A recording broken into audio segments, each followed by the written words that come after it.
שבועיים לפני המלחמה אני וקרן דיברנו, והיא פשוט בכתה ואמרה שלא נותנים לה לחצות קו, שזה נורא מתסכל אותה כי היא לא רואה את עצמה שונה מכולם, כיוון שהיא עושה מה שכולם עושים. ואני באותה שיחת טלפון אמרתי לה שאם זה מה שהיא רוצה, שלא תוותר, שפשוט תלך עם זה עד הסוף.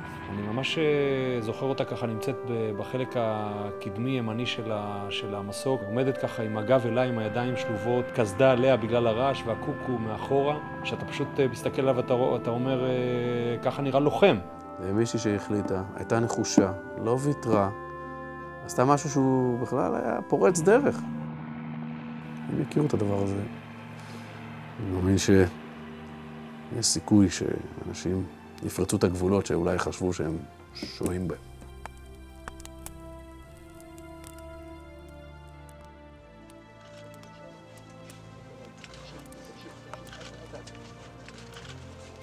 אחרי שקרה מה שקרה את האסון, היה לי פעם חלום אחד שהיא חוזרת והיא אומרת, תראה, חזרתי, טסנו, לא יודע איזה מקום, לא היה לנו קשר, אבל כל זאת חזרתי ובא לחבק אותי, וברגע שהיא מחבקת אותי, אני מרגיש שאנחנו הולכים לאיזה מקום ככה נפרדים מכולם, שנינו הולכים.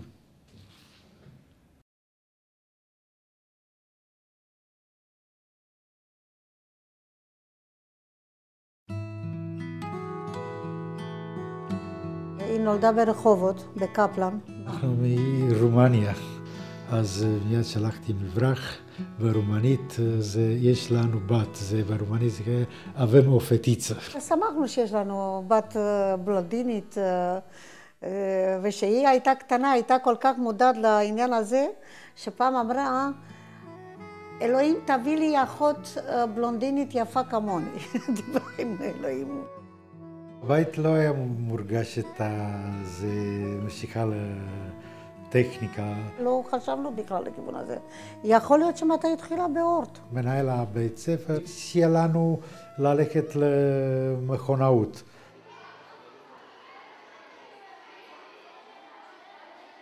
היינו כיתה של 40 אנשים, מתוכם 5 בנות. זה נראה די מוזר לראות בחורות שלוקחות משהו אז היה מאוד, מאוד נחשב כמקצוע די גברי. בכיתה חלק מהאנשים היו מופרעים שהם נחשבים למקובלים יותר.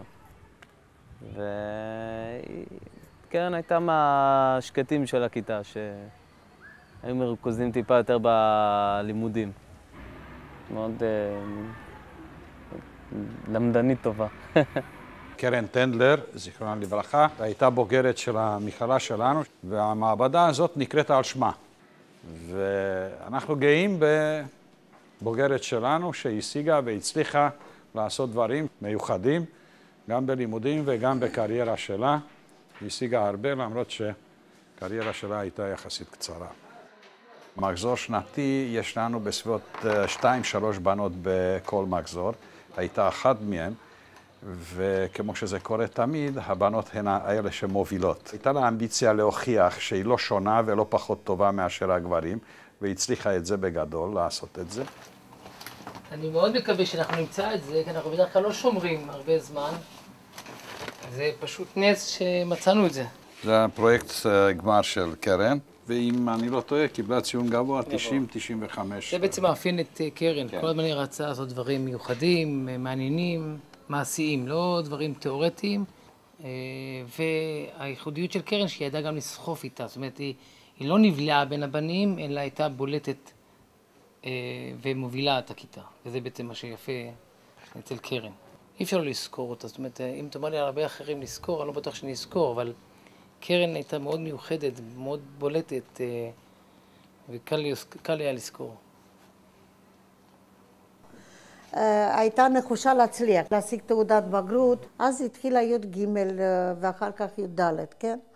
אז ככה שהיא בגיל 20 היה לה כבר תעודת הנדסאי ביד, כן?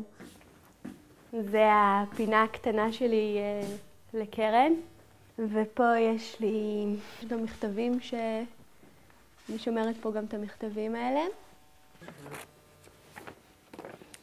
ליעלוש, אם את קוראת מכתב זה, סימן שהגעת למקום הקדץ. ואני עכשיו בטח נמצאת בבית ספר וחושבת מה את עושה כרגע שאני לא. ואת יודעת במה נזכרתי? נזכרתי שלפני המון שנים שתי ילדות קצת טבלות וקצת שחייניות נפגשו במקצה השחייה שלהם בבריכת וייסגל, וכואב לי הלב שאני לא אראה אותך המון זמן. ותזכרי תמיד שפה ברחובות בכובשי החרמון מחכה לך איזה משוגעת אחת שכותבת לך מכתבים מוזרים ואומרת שהיא מתגעגעת נורא, אז אם יהיה לך רע היא תמיד תשמח לקבל אותך לביתה. Is it clear? Love you very much, קרן. התאהבויות, ההידלקויות על בנים, השטויות של גיל ההתבגרות, היא איתי שם, זאת אומרת, גיל ההתבגרות בשבילי זה אני וקרן. פה יש תמונה שלה ושל החבר הראשון שלה. גברת נחמדה, ברשותך תמונה של שני פושעים משוגעים ומסוכנים ביותר. השניים ברחו מבית המשוגעים המחוזי ואין הם מודעים למעשיהם. אם בידיעתך מושג איפה נראו או ראית אותם בפעם האחרונה, אנא צרי קשר בטלפון ובקשי את קרן הממונה על החקירה.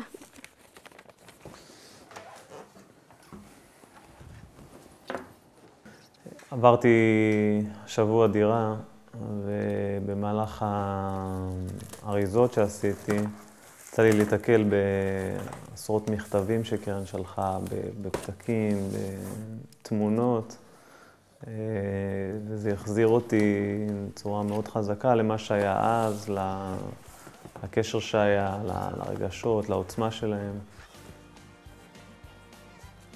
I'm so excited, זה ממש קרן.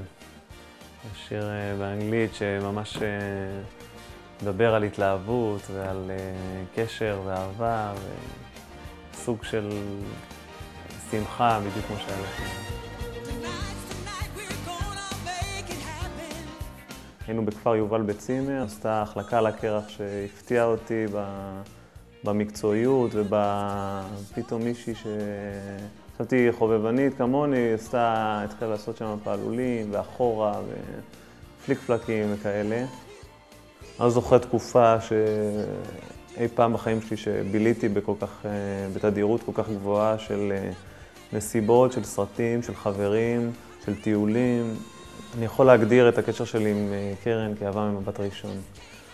לשנינו היה ברור באותה שיחה בבריכה שיש כאן משהו.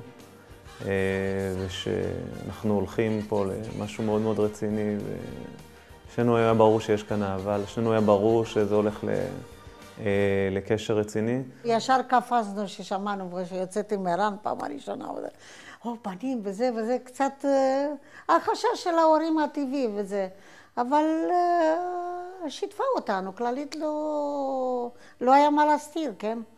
כאילו ידעתי שאני צריך לנצל את הפרק זמן הקצר הזה והמוגבל שיש לנו את הזכות להיות עם קרן. כאילו הגבילו אותנו בזמן והיינו צריכים לנצל כמה שיותר את הזמן שלנו ביחד, אז בדיעבד אפשר להגיד את זה ככה.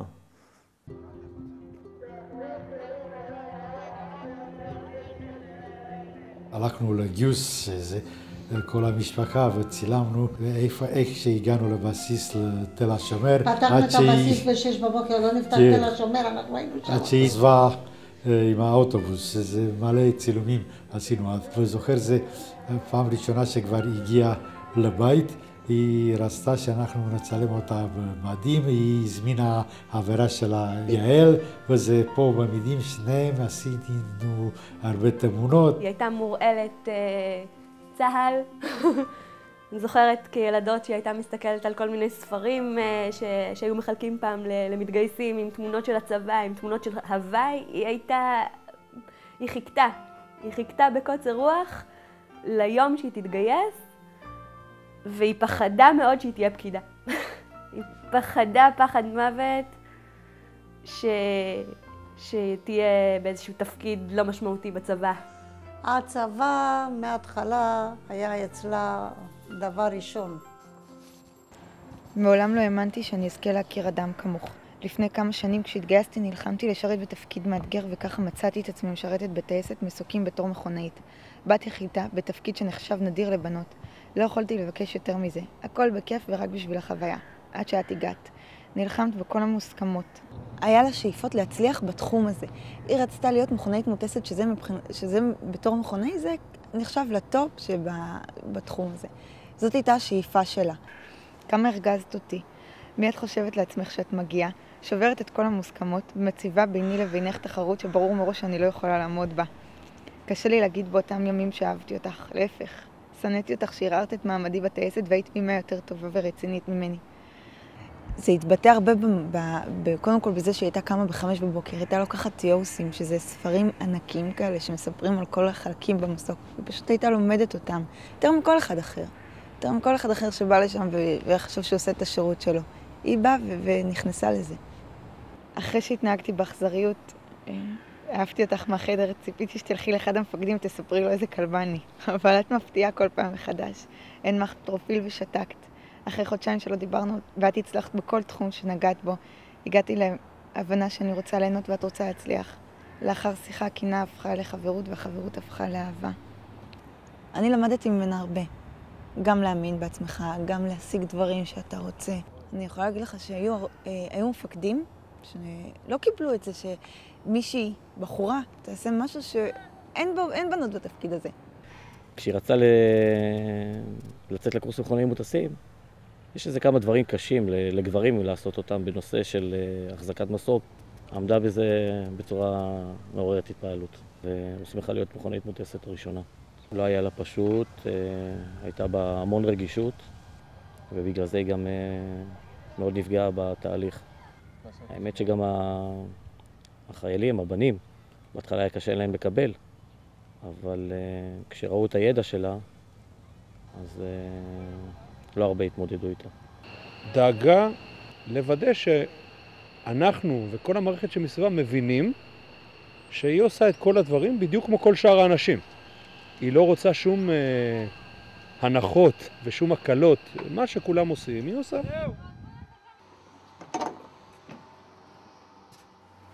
המסוק הזה יש לו נשמה, ומי שרוצה להיות פה מכונאי מוטס, הוא צריך לעבוד קשה. להירתם למשימה, לאהוב את המסוק, לאהוב את העבודה. תראה, מכונאי מוטס, עיקרון אחראי על כל המטוס, מבחינה טכנית. וכמובן, משתתפים גם כן בחילוצים. ושאתה בעצם מחלץ, אתה מרגיש הרגשה חבל על הזמן, שעשית את זה. ובשביל זה אתה מכונאי מוטס. קרן תמיד אהבה ככה לתרום, להשתתף. תמיד קראו, התקשרו אליה, היא הייתה הראשונה שמגיעה. ואין ספק שהיא אהבה את הטייסת, אהבה את האנשים, ואהבה גם את התפקיד. את קרן הכרתי כמפקד תל נוף, מפקד בסיס של אלפי אנשים, איך אתה... אבל יש דמויות שאתה מתחבר אליהם, והכרתי אותה דרך מגוון מאוד רחב של אירועים. אנחנו יצאנו לטוס לא מעט ביחד. אני טסתי את המסוק. תל נוף, חוברים לכוח בנגב, בשעה מאוד מאוחרת בלילה, מעמיסים אוטו 3.5 טון, צריך לטעון, לקשור אותה, לעשות... אתה מסתכל, מי זה עושה את זה שם? מי זה הגמד הפלאי הזה? אתה רואה אותה? אתה רואה איזה מישהו קטן כזה, עם קסדה וקוקו, תרוצץ מאחורה, טק, טק, טק, טק, טק. אז הוא אומר לך, רשאי להמריא. אתה אומר, אוקיי, הכל מוכן.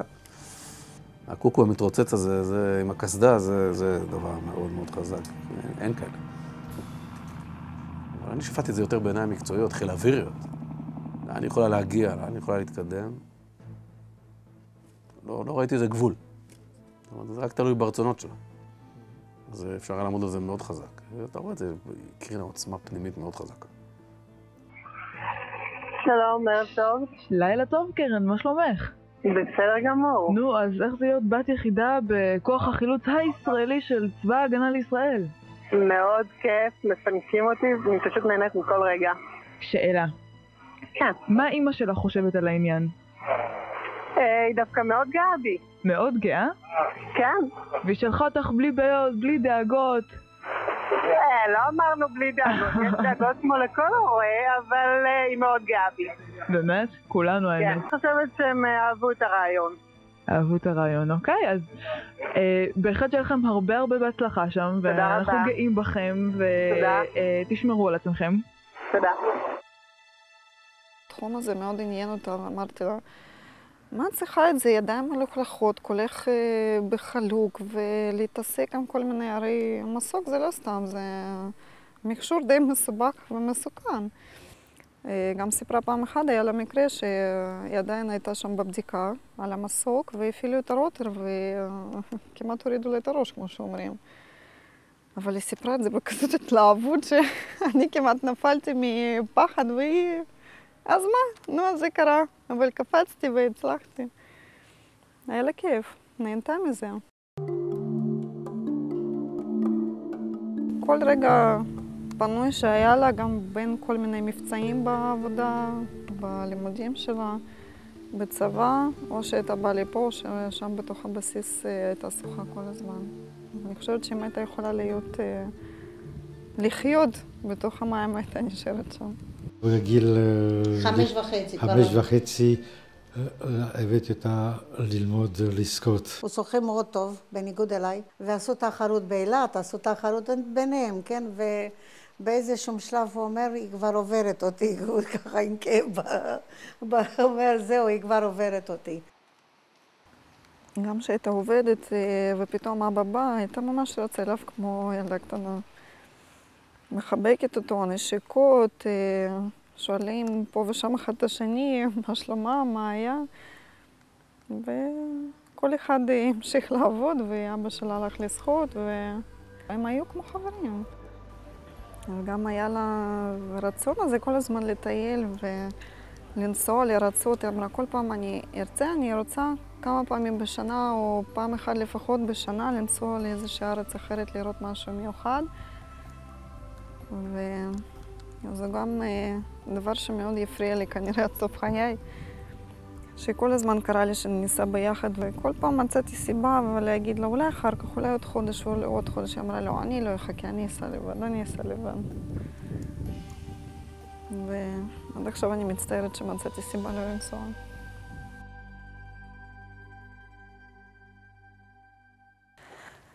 כל כך קשה גם לדבר בעבר, כי היא פה. היא איתנו, היא לא הולכה. עכשיו היא תצא מההפסקה ותשב ותמשיך לצעוק על הבחורים שיפסיקו לקפוץ, כי פה זה תמיד היה מקום של קפצנים.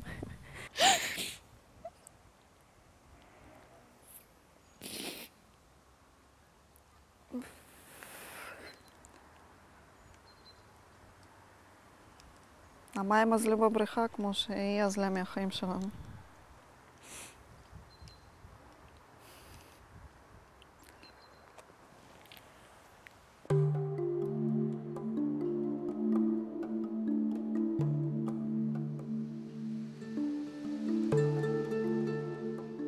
אנחנו שחינו ביחד בקבוצת המאסטרס של רחובות, קבוצת שחייה שמתאמנת 3 פעמים בשבוע. שבועיים לפני שהיא נהרגה, עמדנו פה במרפסת, ערב באווירה אחרת לגמרי. זה ערב שאנחנו יושבים אצלי בסלון, כמה חברים, צופים בגמר של כוכב נולד מספר 3. הנה קרן יושבת אצלי בסלון על הספה עם כל מיני חברים. זהו, אותו סלון, אותו בית, אותם ספות. ורק קרן כבר לא איתנו. וקשה מאוד, זה פשוט בלתי נתפס העניין הזה. בלתי נתפס. זה מאוד קשה להסתכל על הסרטים האלה. יש כאן תמונה שאנחנו יושבים ביחד בסלון באותו ערב, וכל כך מוזר שתמונות מקבלות אחר כך משמעות אחרת כשקורים דברים כאלה. כשהייתי בשבעה, אז הכרתי את החברים של קרן, והם הזמינו אותי לשחייה להצטרף, והלכתי, ולאמת היא שפשוט המשכתי. שם התחיל עכשיו תהליך ההשתקמות שלי, שכאילו קרן לא פה כבר.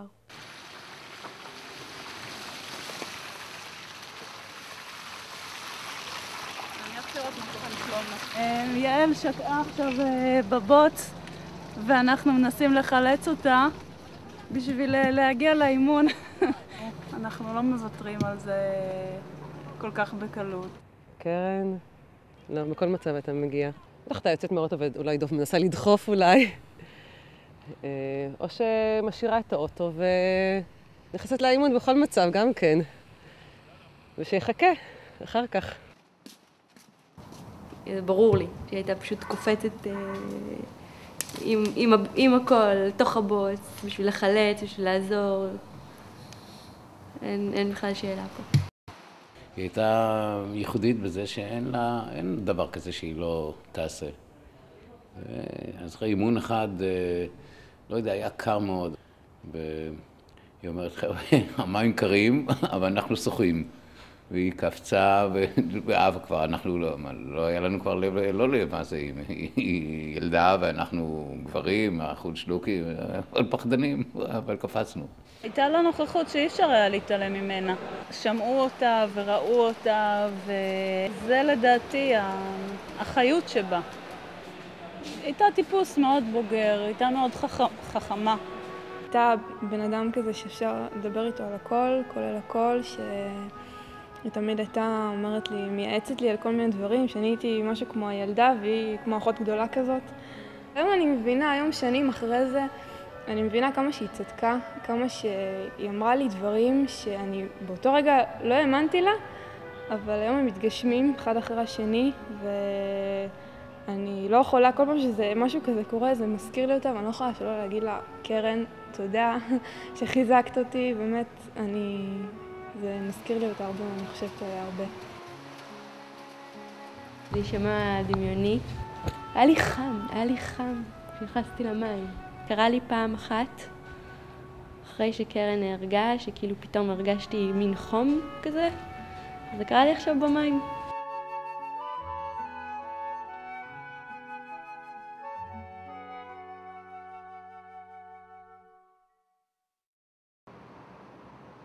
במקום הזה פה נפגשנו פעם בשבוע בערך אחרי אימון שחייה. סך הכל יש בינינו 9 שנים, וקרן עוד לא חוותה הורות או נישואים, והיא כל כך התאימה את עצמה למה שאני עוברת, כך שהיה לי ממש ממש כיף איתה. הייתה תקופה שהיא התלבטה אם לעזוב את הצבא.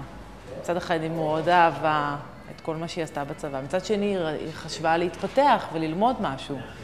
אז היו לה לבטים מאוד גדולים לגבי זה, והיא שיתפה את כולנו. היא רצתה להמשיך לקורס קצינים. היא אמרה שהיא לא יכולה לסבול את המצב הזה, שלא נותנים לי להתקדם, ותדעי לך שעשיתי בקשה לפרוש. זה היה חודשיים לפני הקבע שלה. זו פעם הראשונה שאני ראיתי את קרן בצבא, שהיא בוכה. שמעתי שהיא השתחררה. אבל אני לא ראיתי את זה כאיזה אקט סופי. ידעתי שהיא, הטייסת, הטיסה, המשימות, זה אצלה בדם, זה לא קשור. ועכשיו, 100%, היא רצה לטעום דברים אחרים. זה בסדר, כי היא הייתה בתשתית מאוד פוריה, בשביל לחזור חזרה, מתישהו. הצטערתי שהיא עוזבת, והמחשבה שלי, פה זה היה מסלול יותר מהיר להתקדם. לאף אחד לא סיפרתי, זה כל היה בראש שלי. אבל גם אני חושב שיכול להיות שהמחשבה שלי דחפה אותה חזרה לטייסת במסגרת מילואים.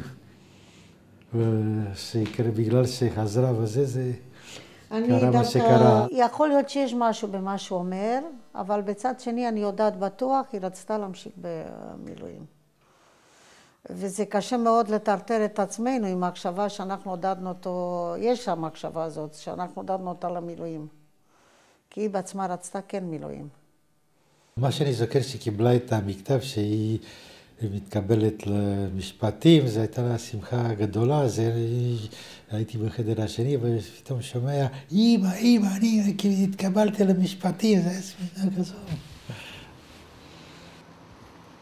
היינו יוצאות מהשיעורים וכל שיעור, זאת אומרת כל 45 דקות או כל שעה, באמת למדנו משהו חדש. והיה לה את הרצון הזה מאוד ללמוד את זה, כי לפני שהגיעה למשפטים היא מאוד התלבטה אם ללכת למשפטים או ללכת למשהו ריאלי. והיא מאוד אהבה את זה והעריכה את זה, והיא לקחה את זה נורא ברצינות. זאת אומרת, כל עבודה שהגשנו, כל מבחן שלמדנו אליו. ולא היה ספק שהיא הייתה מאוד רצינית, המרצים הכירו אותה, וכשיש לך כיתה של 300 איש וזוכרים סטודנטית מסוימת, אז זה אומר עליה משהו, על הנוכחות שלה. היא מצאה בזה כוח במובן של ידע. היה לה רצון לשנות, וזה היה רצון ריאלי כזה, זאת אומרת, היא לא אמרה, אני הולכת לשנות את העולם, אלא אני יודעת שכשאני אהיה משפטנית, אני אולי אוכל להיות בארגון מסוים, ואני אוכל לעשות משהו. אז היא רצתה פשוט לבוא ממקום של לחזק את מי שרוצה משהו. זאת הייתה אמנם היכרות נורא קצרה, אבל בעולם הזה של המשפטים, זה נורא קשה למצוא אנשים שהם אמיתיים, ואנשים שבאמת יש להם את הנכונות לעזור, והעובדה שהיא נלחמה על מה שהיא אהבה, והיא נהנתה מזה, זה פשוט תענוג, כאילו.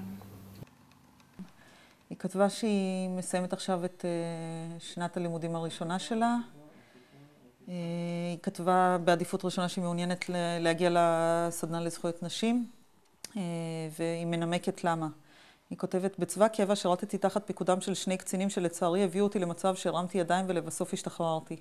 יחסם פגע בי בכך שמנעו ממני לצאת לכל מיני פעילויות מבצעיות שהגיעו לי במסגרת התפקיד, וגרמו שהליך ההסמכות שלי בוצע באופן איטי לעומת עמיתי הגברים למקצוע. שאיפתי למנוע מבנות אחרות שיגיעו לתפקיד, בסוגריים בתקווה שיצליחו, שמצב כזה לא יקרה להן. אני סבורה שיש לקבל אותי לסדנה, שכן השנתיים הקשות שעברתי תחת מפקדיי נותנות לי את המרץ והמניע לפעול ככל שידרש למען קידום הנשים, הן בצבא והן במדינתנו הנאורה, ובגרשיים סביב הנאורה בכלל. קרן, ראיתי אותה בדיוק שעה כל מהחיים שלה, אבל היא בהחלט הייתה מרשימה. הגיעה סתם איזה ילדונת כזאת עם חצאית פרחונית, עם גופייה, כפכפים, לא משהו שדומה אפילו לקורות חיים שהיא שלחה לי קודם. ובאמת, אני חושבת שהיא הייתה כל כך צעירה, מרשימה, כי באות המון ילדות שהן עוד לא לגמרי יודעות מה הן רוצות, והן לומדות משפטים כדי לרצות את ההורים, ואין להם יותר מדי ככה אג'נדה, והיא ממש הייתה כל מה שהייתי רוצה לראות בסטודנטית. וזהו. טוב. יש לנו תיק ללימודים. זה היה כל הזמן באוטו שלה. היה חלק שהיה לה זמן, אפילו באמצע טיסה הייתה לומדת ללימודים למשפטים. יש לה כל הקלאסרים נשארו מהלימודים במשפטים, נשארו שלמים. לוח המבחנים התחיל בסוף יוני. את כל האלה היא עשתה אותם, חוץ ממשפט בינלאומי. בעצם היה צריך להיות בספטמבר, ולא הספיקה. פה זה איזה פורים עם נדב, דני הביא להם המשקפיים האלה, קיבל אותם, לא יודעת מאיפה. אני לא זוכר כל כך מהסיפור שלהם, כי זה ממש הייתי קטן שם. כאילו זה, תמיד יש את הריח שלה בקרמים האלו, שהייתה מורחת על עצמה. זה ריח כזה שאני אוהב, נחמד כזה להריח את המחוד, זה ריח שעוד נשאר ממנה. כשהיא קנתה את המכונית, הדבר הראשון שהיא בדקה זה אם הרדיו עובד. והבאתי מהבית דיסק צרוב, כנראה שהבעיה הייתה עם הדיסק ולא עם הרדיו, ובכל מקרה זה לא עבד. ואז כאילו לא בדקה אם זה מתניע, לא מתניע, התחילה כאילו להתעצבן, וואי, דפקו אותנו, נתנו לנו מכונית עם רדיו לא טוב. גם כשהייתה נוסעת, תמיד הייתה נוסעת עם פול רדיו, כאילו, אפילו ברמות שלי זה היה גבוה מדי. לילה אחד, כשהייתי קטנה, 1.5 שעה לפני השנה החדשה, מתנה קטנה וצווחנית קיבלתי. לה המון זמן חיכיתי. למתנה הזאת החליטו הוריי לקרוא נדב, על כן נדיבותו הרבה. ומאז 13 שנה עברו. במהלכן אני ונדב רבנו, בכינו, שיחקנו, ובעיקר אהבנו.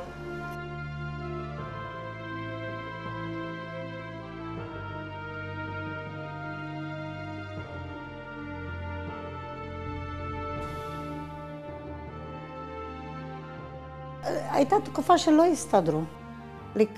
תקופה האחרונה, שנה האחרונה, ממש היו חברים הכי טובים. ואני חושבת שבזה יש, באמת חסר לנו הרבה. הייתה עוזרת לנו גם איתו קצת, ככה מדברת איתו וזה. מצאתי איתה יותר קשר, איתם קשה קצת יותר להתחבר, היא הייתה יותר הדור שלי, ויותר מבינה עניין, היא יודעת, כשההורים קצת מציקים, היא גם כאילו חוותה את זה על עצמה, ויכלה, אתה יודע, לייעץ איך להגיב לסיטואציות שונות. הייתה יותר בעלת השפעה על אמא שלי מאשר כל אחד בבית. כאילו הייתה גם בעצם אשת סוד של אמא שלי והסתדרה איתה הכי טוב. ועכשיו אמא שלי מרגישה שאין לה אשת סוד ונשארה עם שני גברים. הייתה איזה פעם, עכשיו בקיץ האחרון משהו, על מישהו שהוא היה די מאכזב. היה בן אדם פתוח, היא לא יכלה להסתיר. אני זוכרת את השיחה האחרונה שלנו. אני זוכרת שהודעתי אותה שאני חושבת שהיא לא מגיעה לה פחות ממישהו מושלם, באמת. ואז היא אמרה לי תודה על העידוד, לא נראה לי שהיא תודדה, וזהו, וסגרנו את השיחה. ואמרנו שנדבר. זאת הייתה השיחה האחרונה שלנו. כמו היינו בהליכות, היא הייתה מדברת על החברות שלה בשחייה ובלימודים, כמה היא אוהבת ילדים. הייתה לוקחת אותי גם בחודש תשיעי, נראה לי לעשות תהליכות, לא הייתה מוותרת לי. כמה שקרן, היה לה את העבודה הגברית. מאוד היה חשוב לה הפן הנשי שלה. היה תקופה שהיא השתחררה והתחילה ללמוד, ואז היא, לקראת המלחמה, היא חזרה לצבא. ובאחד ההליכות היא אמרה לי, וואי, אני חייבת, זה היה ממש שבוע לפני שהיא כבר חזרה באופן רשמי, והייתה צריכה לעלות על סרבל שוב פעם. היא אמרה לי, וואי, אני חייבת להוריד איזה 2-3 קילוגרמים, אני חייבת להיכנס לסרבל, אני חייבת להיראות טוב בסרבל. זאת אומרת שאפילו בתוך התפקיד שלה, הגברי הזה, לכאורה, היה חשוב לה להיראות בגזרה נכונה, לא, שהסרבל לא ייראה עליה יותר מדי גדול, או שתראה טוב, גם בסרבל וגם בטיסות ועם הקסדה והכל, כאילו. התקשרתי לקרן, זה היה 12 ליולי. קרן אמרה, אל תשאלי מה עולה, כנראה יש מלחמה. היא אמרה לדן, נו, תוציא לי את האוטו מהחנייה, תכוון אותו כבר לכיוון תל נוף. אני בתקופת המלחמה ניהלתי את השיבוץ של המכוני מוטסים לטיסות. ובהתחלה מן הסתם, לפני שהבנו איפה פני המלחמה הולכת, השיבוצים היו קודם כל של אנשים הוותיקים יותר, הבכירים יותר, המנוסים יותר. וקרן לא הייתה משובצת בהתחלה. וזה שיגע אותה והיא עמדה לנו על הראש. שהיא חזרה לקבע והיא רוצה לטוס כמו כולם, והיא לא מוכנה שנתייחסו אליה כמו לאיש מילואים שהוא פחות מיומן מאיש סדיר. ולחצה ולחצה ולחצה ולא ויתרה ולא לרגע. הסתובבתי בטייסת באיזושהי שבת לראות שמכינים את המסוקים וקצת לראות את החיילים ואת האנשים שלי ואת הפקודים שלי. ואני זוכר את קרן יושבת פה, היא הייתה פה בכוננות בטייסת, ובעצם היא באה ואומרת לי, בעצם, נו דני, מה קורה? מתי כבר אני מתחילה לעשות דברים רציניים?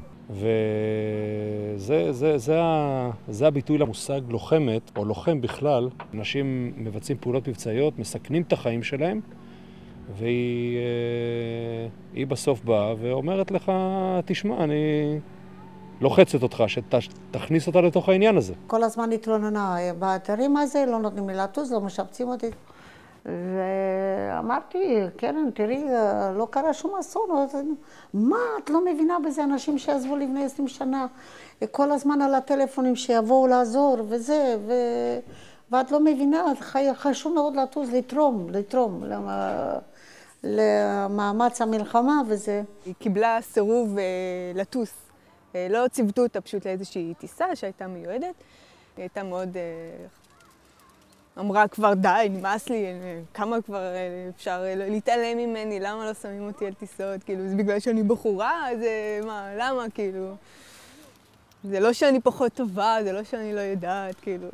קרן שאתה מתעצמנת תנית אדומה, כמו עגבניה, נכנסת למשרד כולה אדומה, ואני מבין שעכשיו לא הולכת להיות לי שיחה פשוטה. אם עכשיו אני לא טסה, או שאני הורגת מישהו, או שאני הולכת. לא מעניין אותי, אני התנדבתי פה לקבע, למנויים האלה, אני פשוט קמה והולכת. עכשיו אתם מצוותים אותי, זה איום אמיתי. זה קרן, אתה יודע שאם היא אומרת, היא עושה.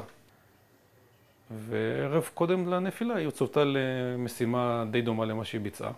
בערב שישי, יום לפני שקרן נפלה, הייתה לנו משימה מאוד מאוד דומה בלבנון, שהייתה מבצע מאוד דומה למבצע שבו קרן בסופו של דבר נפלה בקרב. וספציפית בגיחה הזאת, אני איישתי אותה לטוס ביחד איתי בצוות. היינו גם המסוק הראשון שנחת בתא השטח בלבנון. ידעתי שזו הטיסה הראשונה של קרן ושהיא מאוד מתרגשת. היינו צריכים לצאת החוצה, משהו להזהיר איזה אוטובוס שהתקרב למסוק. אז היא ניסתה לקפוץ כאילו מהדלת, והיא ממש נתלתה ככה עם הראש למטה, והיא הצליחה איכשהו ככה, אחד החיילים עזר לה לצאת משם. אמרתי לה, ממש כמו מימוצה, מימוצה ברומנית זה קוף. אז היא הייתה מבסוטית ככה שזרקתי לה משהו ככה ברומנית. בסוף חזרנו מהטיסה, היא הייתה מאוד מאוד מבסוטית והלכה בגאווה הביתה. ביום הנפילה אני שאלתי אותה, זה גם לא מספיק, טס מספיק, כמה את צריכה לטוס? לא, מספיק עם זה. הסתכלה אליי כמו לא יודעת מה אני רוצה ממנה. ביום השבת בבוקר התקשרתי אליה, שאלתי אותה איך היה, הייתה מאושרת עד השמיים, והיא שאלה אותי, שמעתי שיש גם היום בערב עוד מבצע הנחתות. אמרתי לה, כן, אבל אנחנו נותנים את זה לאנשים שלא טסו אתמול, שיהיה חלוקת עומס שווה, גם טסת כל הלילה, בת היפה. לא, אם אתה לא הבנת, היום בערב אני בא, ואני מצליח, אני עכשיו כבר נוסעת לטסת, לראות מה הם צריכים עזרה. הייתי נסע, היא צופתה לגיחה הזאת. היא קראה לי לחדר שלה פה, והיא אמרה לי שאני אביא לה סכין יפנית שנמצאת בסלון. היא אמרה שאם היא תיפול בשבי, אז שהיא תחתוך את הוורידים, לא הבנתי, כאילו... אמרתי לה, תעזבי אותי, תני לי לראות את הסרט. ואז היא אמרה, סליחה שהפרעתי לך בסרט, והלכה, רק חבל שלא הספקתי להגיד לה איזה, כאילו... כזה, להיפרד ממנה כמו שצריך, והפרדה הייתה כזו. כאילו, אם הייתי יודע שאני הולך להיפרד ממנה כל החיים, הייתי נפרד ממנה בצורה יותר מספקת.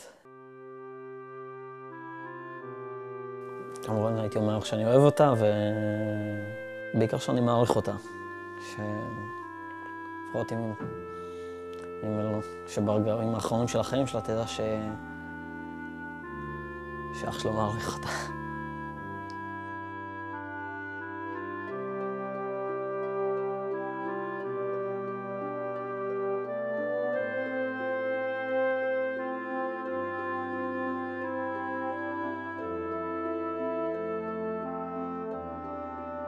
בשעה 4:30 אז שמעתי ברדיו שמתבצע הטסה של חיילים לשטח לבנון, ואמרו שזה המטס הכי גדול של החיילים בתולדות צבא או חיל אוויר.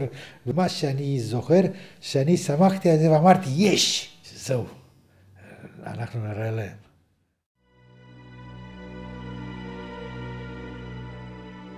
ההתחלה הייתה תדריך מאוד מסיבי, מאוד גדול, עם כל הסד"כ. המבצע הזה הוא מבצע מורכב ומסובך. המבצע הזה הוא המורכב ביותר שעשינו לפעם. אנחנו בדרך כלל לא מדברים מי נמצא באיזה מטוס, כי אנחנו ישר כל אחד במשימה שלו ובצוות שלו. כמובן שקבענו להיפגש ולדבר אחרי הגיחה, ככה היינו נוהגים תמיד. ויצאנו למשימה. ידענו שהולך להיות קשה. היינו דרוכים כולנו. הנחתנו, ביצענו את מה שהיינו צריכים לבצע.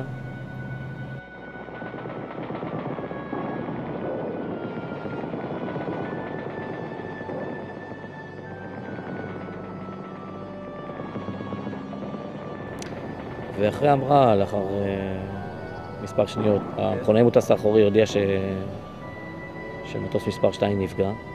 כשהסתובבנו, ראיתי את מה שראיתי והבנתי שהנורא מכל קרה. השתדלתי להישאר אופטימי ולנסות באמת לראות אם אנחנו מצליחים להציל, אם מישהו ניצל משם. אבל התמונה התבררה מהר מאוד כעבודה מבחינתנו. ב-10:30 אני יודע שהתיישבתי מול המחשב וראיתי כשהודעה שמסוק יסור הופל בלבנון. יותר מאוחר אנחנו פה שומעים את המסוקים שחוזרים. ראיתי טוב מאוד את המסוקים מעל הבית. הסתכלתי לכל המוניות, או להיות אם יש פה חיילים בפנים במכוניות, כי אני יודע יש משהו, באים חיילים לבית, אז הסתכלתי. אני הייתי בשיחה עם חברה שלי שגם היא לא הלכה לישון, בעלה גם לא הלך לישון, הוא אמר דבר אחד, אם קרן לא מתקשרת הביתה, פה קרה משהו רע. אני מדברת איתה, באותו זמן מגיעים החיילים. היה לנו איזה תמונות פספורט פה, והיא לקחת את ריבנה, את התמונה, לקחה את התמונה, ואותה רגע היא מנשיקת את התמונה, והיא אומרת, הלכה לי את הבת. אז אני הרגשתי ככה, אמרתי, מה את מדברת שטויות, מה יש לך? השתוללתי ככה, איך היא יכולה לדבר דבר כזה? זה אני זוכר. קצין נפגעים הגיע, עדיין נהדרים. אנחנו בעצמנו אמרנו לו, אנחנו לא מאמינים. לא נהדרים, הוא התעקש. ביום ראשון מצאו את 4 גופות, ואת קרן לא מצאו. והכניסו את היחידת 669 ושל דג. מצאו אותה. המסירות של הבחורים של 669, בחורים צעירים בני 19, 18, 20, איך טיפלו בגופה, ואיך עטפו אותה, ואיך דאגו ככה, כאילו שזה אחות שלהם, כאילו שזה מישהו מהמשפחה שלהם. הביאו את הארון לפה לבית, ומבית התקלנו לכיוון בית גברות. אני חושבת שהיו שם אולי כל רחובות. באו פשוט אנשים שלא הכירו אותנו, ושמעו על זה. וחוסנה הלבות ובנים, כי לך אדון הסליחות והרחמים. צדיק אתה אדוני, להמית ולהחיות אשר בידך. אני אמרתי לבעלי ברומנית, בוא נלך גם אנחנו בפנים, וזהו, גמרנו. זה מה שהיה לי בראש. זה אני זוכר כמו היום, ודן אומר, יש כנראה יותר רגוע מה שיש לנו נדב. תם טקס ההלוויה.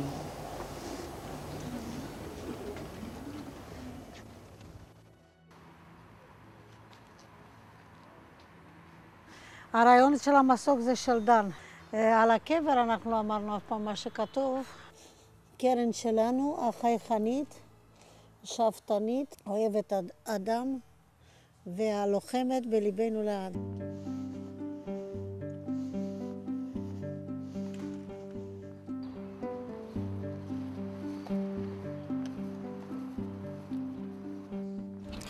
זה האוטו שלה. כשקרה היה לנו כבר 2 מכוניות ובבית רק רישיון אחד.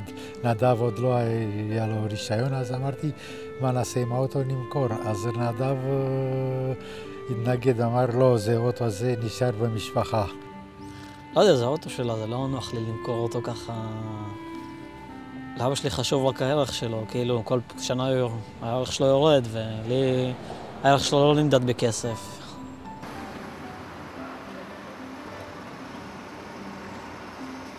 אנחנו החלטנו לעשות משהו לזכרה. בגלל שהיא הייתה ספורטאית, לעשות מכשירי כושר, שאנשים יבואו להתאמן בו. כן, בטח שאני רואה אנשים שבאים פה להתאמן ונהנים מהמקום. אם הם יבואו עוד פעם ועוד פעם ועוד פעם, בסוף זה יתקרבו לקרוא גם על מה קמה את הגן וקורות חיים ומי הייתה קרן. אז זה באמת הזדמנות. כן, ההזדמנות זה טוב, גם אני אוהב לספר על זה. זה במלחמת לבנון השנייה ומסוק של חיל אוויר הופל על ידי חיזבאללה. זה היו 5 אנשי צוות, ואחד הייתה בת, זה בת שלי, קרן פנדלר, ועל שמה הוקם את הפארק להנצחת את השמה. קודם כל צר לי על האובדן, ואתה יודע, כל עם ישראל היה איתך, עם כל המשפחה, וזה דבר גדול מה שנעשה פה. אנחנו ממשיכים את מה שהבת לא יכולה להמשיך, שלא תדע צער. שוב פעם. 17 לאוגוסט 76, הגענו לארץ. 16 לאוגוסט 2006 הייתה הלוויה שלה. זה כאילו... 30 שנה פחות יום. לפני שנה או חצי שנה שמעתי אול שחיה, זה ברדיו. אמא אומרת, הצטרפנו למשפחת השכול. זה עוד חזר בראש, ואמרנו, גם אנחנו עכשיו. פתאום אתה ישראלי ב-200%, לא ב-100%. אבל יכולנו להיות ישראלים בצורה אחרת, לא בצורה כזאת, כן? איה אותן המילים, אשר תיטיבנה לתאר את זוב שערך, את חול עינייך, את העוני בת ממך, אל הסובבים אותך כאור החמה הנפוץ, כדי עולמה וחלדה, כניחוח הפרח סביבות שדהו. מה הן מילותינו אם לא שתיקה?